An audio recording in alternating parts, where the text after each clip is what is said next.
श्री कृष्ण की यह बातें हमें अपने जीवन के विभिन्न पहलुओं को समझने के लिए प्रेरित करती है।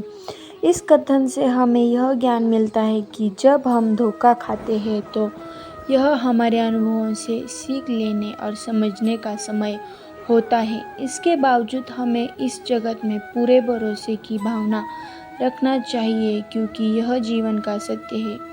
जीवन में धोखा खाना कठिनाइयों, विपत्तियों और अवस्थाओं का हिस्सा है। हमारे पास अनेक संघर्ष और परिश्रम होते हैं जो हमें आगे बढ़ने के लिए तैयार करते हैं। यह सच है कि इस दुनिया में लोगों का विश्वास तोड़ा जा सकता है, परंतु इसका अर्थ यह नहीं है कि हमें सभी पर भरोसा ही नहीं करना चाहिए। जब हम धोखा खाते हैं तो हमें उस अनुभव से सीखना चाहिए। यह हमारे बुद्धिमान और बड़े हुए होने का समय होता है। श्री कृष्ण ने सभी को बताया है कि इस जगत में धोखा भी हो सकता है, परंतु हमें अपनी विचार शक्ति को मजबूत बनाना चाहिए और सच्चे स्वरूप में उत्तरदायी व्यक्तित्व को ढंग से पहचानना चाहिए। हमें धोखे को अवसर के रूप में देखना चाहिए जो हमें अधिक सत्यता और ज्ञान की ओर ले जाता है। धोखा खाने के बाद भी हमें विश्वास करने की आवश्यकता होती है। यही सत्य है कि हमें सभी पर संपूर्ण प्रतिशत भरोसा नहीं कर पाते, परंतु हमें अपने आसपास के लोगों पर भरोसा रखना चाहिए जो हमारे साथ सत्य और न्याय का पालन करते हैं।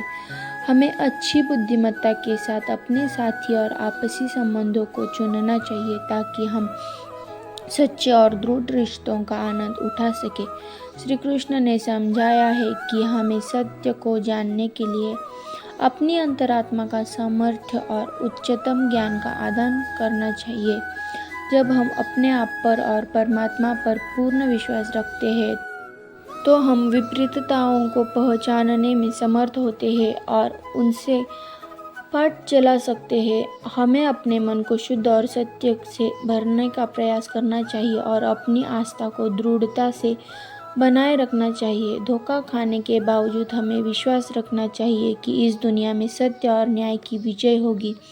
हमें अपने पथ पर सत्य, न्याय और धर्म के साथ अग्रसर रहना चाहिए, क्योंकि यही हमारे जीवन को सच्ची खुशियों और प्रगति की ओर ले जाता है। इसलिए धोखा खाने के बाद भी हमें अपने आप को संघर्ष करने के लिए प्रेरित करते हुए सत्य और न्याय की ओर चलना चाहिए।